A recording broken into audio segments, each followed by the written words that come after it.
Bismillahirrahmanirrahim. Assalamualaikum warahmatullahi wabarakatuh. Waalaikumsalam warahmatullahi. Untuk video kali ini kita akan berbincang-bincang dengan Pak Mahesa. Beliau adalah sekretaris Masjid Baitul Jannah di perumahan Kiarasari Asri.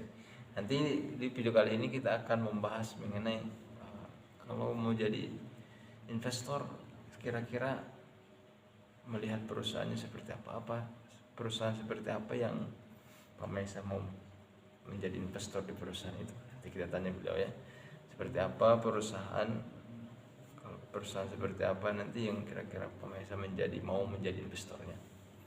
Baik Pak, untuk terlebih dahulu kita mau perkenalan dulu Pak. Nama saya Mahesa Herlambang, tinggal di Kiarasari ya. Iya Pak. Terus apa tadi disebutin? Sekretaris DKM. Iya, sekretaris DKM Baitul Jannah. Pak, paling sedikit Pak, pertanyaan pertama itu, kalau Bapak mau jadi investor ke suatu perusahaan, Bapak melihat perusahaan itu dari sektor apa aja Pak, baru Bapak mau menjadi investor di perusahaan tersebut?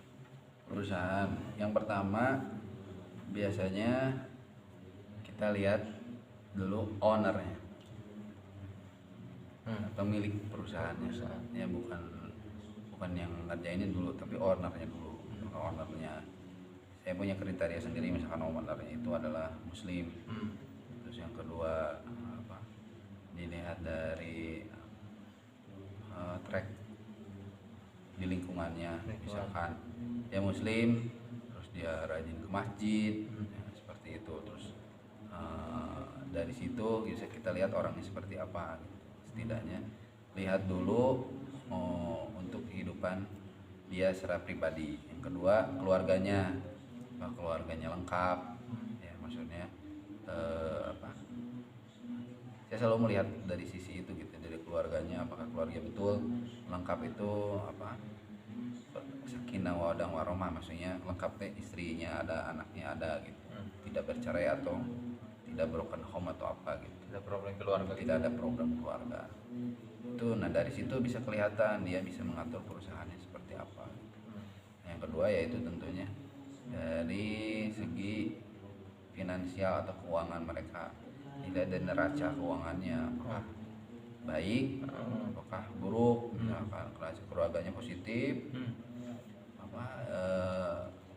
cash flow-nya baik atau habis atau utang semua gitu. Jangan sampai lihat seperti itu gitu. Jangan, jadi misalkan kita nitipin uang kita di sana, dia pakai untuk apa? Untuk foya-foya atau untuk ngutang gitu, atau dia pakai untuk mengembangkan usahanya lagi, kan gitu, bisa dilihat dari situ. Pertama ya itu keluarganya dulu, kalau pribadinya dia ya itu soalnya dohir kan bisa kelihatan gitu, dia kan bisa pergi ke masjid, sholat 5 waktu bisa kelihatan kan, bisa. Kecuali kalau misalkan hanya sholat Jumat doang adanya gitu, berarti ya pengetahuannya kurang gitu. Dari situ sih biasanya sih, kalau saya pribadi gitu.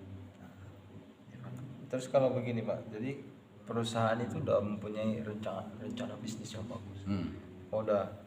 Tadi udah melihat dari segi keluarga juga, dan perusahaan ini punya perencanaan bisnis yang luar biasa. Artinya rencananya, keuangannya seperti apa. Mereka cuma kekurangan investor. Jadi perusahaan baru gitu ya Pak. Perusahaan baru udah mau didirikan, udah dibuat rencana sebagus mungkin, udah dirancang, cuman nggak ada investor, dananya kurang, jadi mereka cari investor. Kira-kira kalau menurut Bapak yang perusahaan seperti ini, pendapat Bapak gimana? Kalau untuk startup atau perusahaan yang baru itu sangat sulit untuk meskipun perencanaan baru rencana ya, karena baru rencana itu kadang-kadang meleset.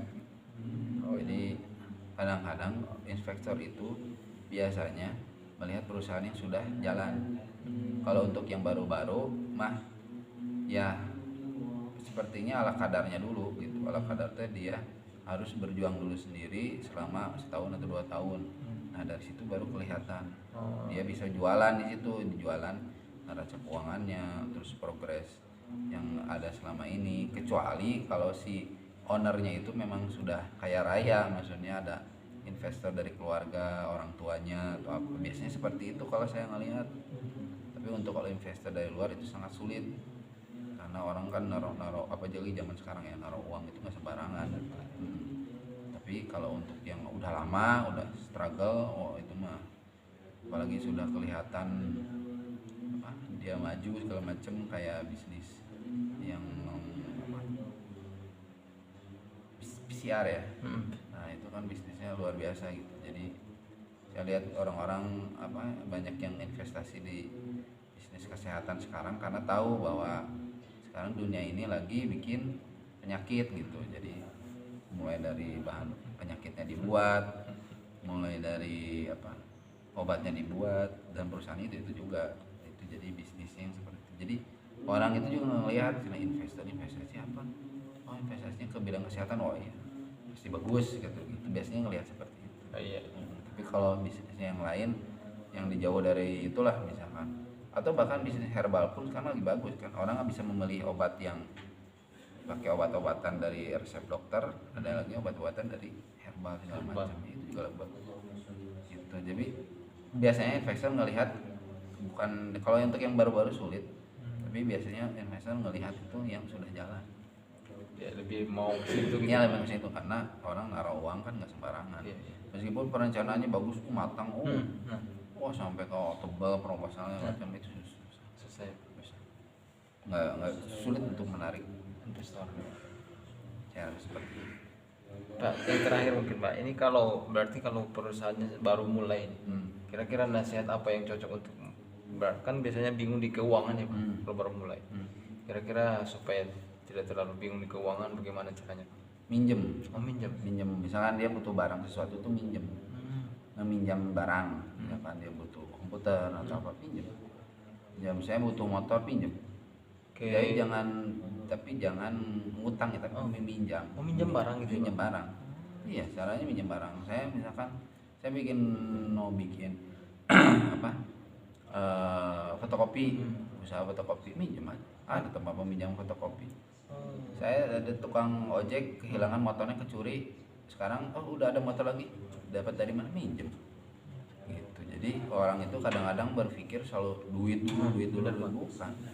Jadi relasi itu misalkan, aku punya teman nih kayaknya dulunya tukang komputer nih, saya mau bikin apa bisnis startup untuk teknologi apa transfer uang atau segala macam gitu, saya butuh komputernya, teman. Makanya di situ perlu banyak relasi, itu seperti itu.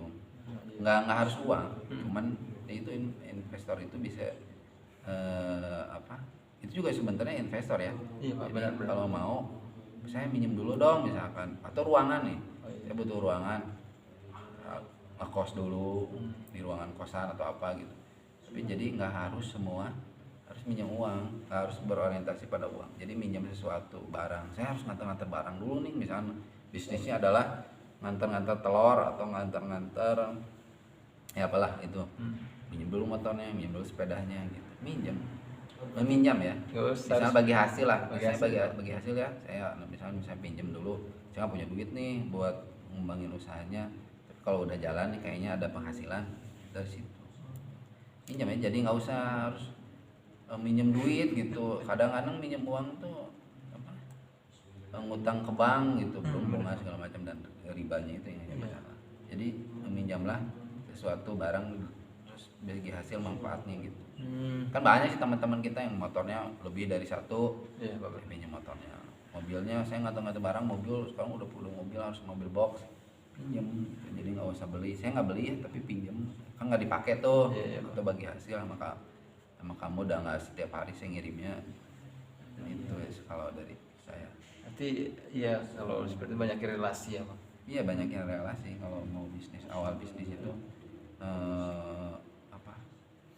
bantuan itu terkadang kita nggak usah jauh-jauh ke orang lain, ke teman-teman sendiri aja gitu.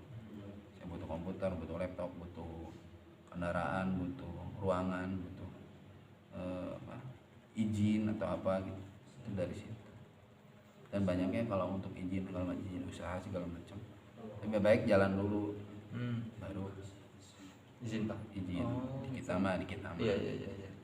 Soalnya ada yang apa, pengen bikin neon box di jalan, kalau belum bikin misalnya izin itu susah, rangkaian izinnya panjang.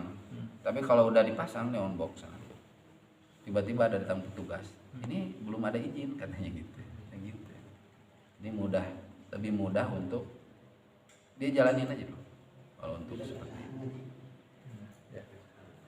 Untuk terakhir, Bapak mungkin ada titik nasihat atau motivasi untuk pebisnis pemula? Bisnis memula harus jangan banyak ngelamun ya teh, jangan banyak, harus action. Ya, itu. Jangan banyak rencana, harus action. Justru nanti rencana-rencana ke depan itu setelah jalan, dan jangan memikirkan uang itu tadi.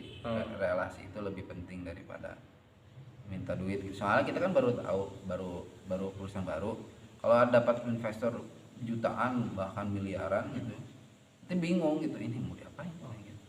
Iya. Benar. Kalau sudah jalan mah, oh ya sekian untuk ini, sekian untuk itu gitu. Jadi ada beberapa tahapan yang bisa dilakukan gitu. Itu aja sih. Baik, itu aja mungkin teman-teman.